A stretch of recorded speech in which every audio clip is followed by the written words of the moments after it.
puis là, je peux directement cacher mon étage parce que j'en ai plus besoin.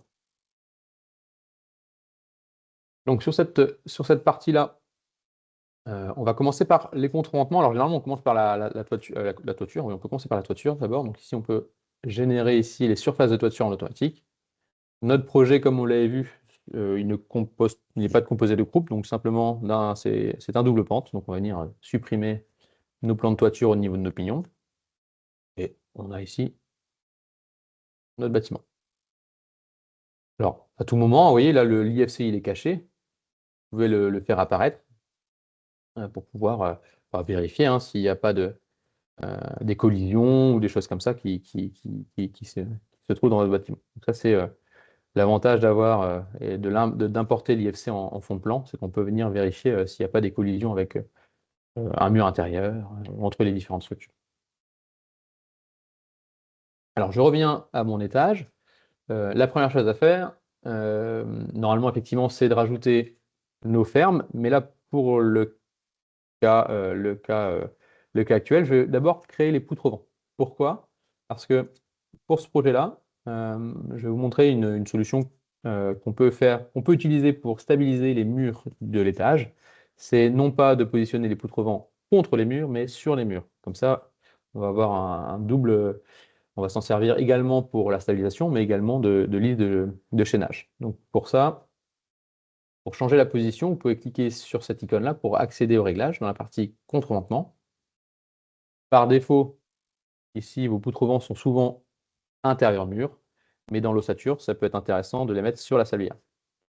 Alors, effectivement, il faut prévoir cela au niveau de la pose parce que du coup, il faut bien stabiliser les poutres au vent en attendant de les fixer aux fermettes, mais c'est des solutions qu'on voit de plus en plus en ossature. Donc ici, on clique sur poutre au vent automatique.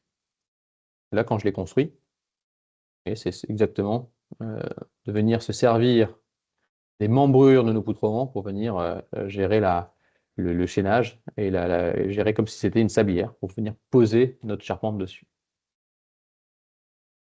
Donc, une fois que j'ai créé les poutres au vent, je retourne dans l'onglet toiture et ici, depuis calpinage automatique, je peux simplement définir mes fermes.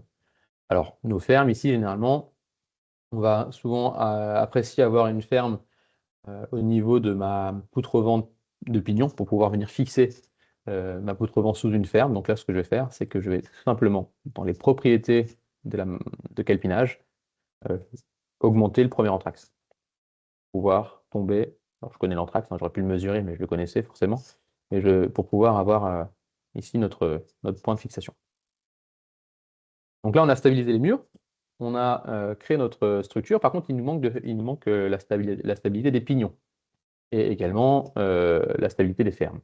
Donc, pour cela, souvent, on va venir utiliser les poutres au vent en airbat. Donc ici, vous pouvez sélectionner dans le ruban contreventement, travée de contreventement, et sélectionner vos fermes en extrémité pour venir créer ici vos 4 poutres au vent au niveau de vos arbalétriers. Donc si je regarde en 3D, donc là, on a bien nos différentes poutres au vent qui vont venir stabiliser à la fois notre bâtiment au niveau des façades, mais également au niveau des pignons. Hop, comme ceci.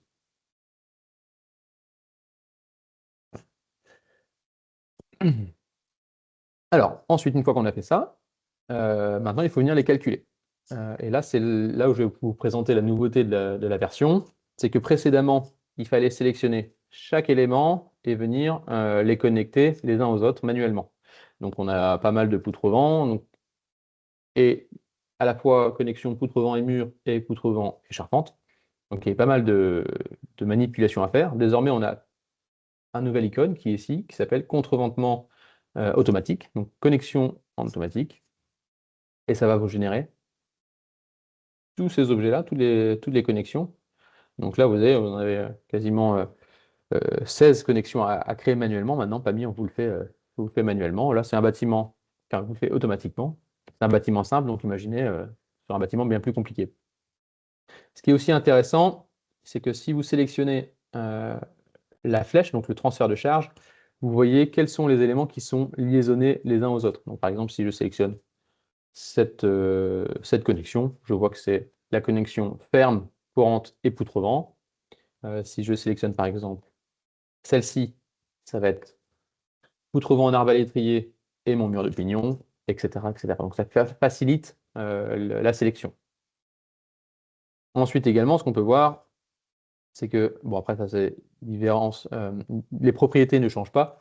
Il faut toujours aller modifier les propriétés si vous voulez chercher à optimiser le chargement. Donc par exemple ici, je sélectionne mes deux poutres-vent de façade, et dans les propriétés, je stipule qu'elles travaillent ensemble. Donc là, ça va réduire les efforts de vent, par exemple, et sismique.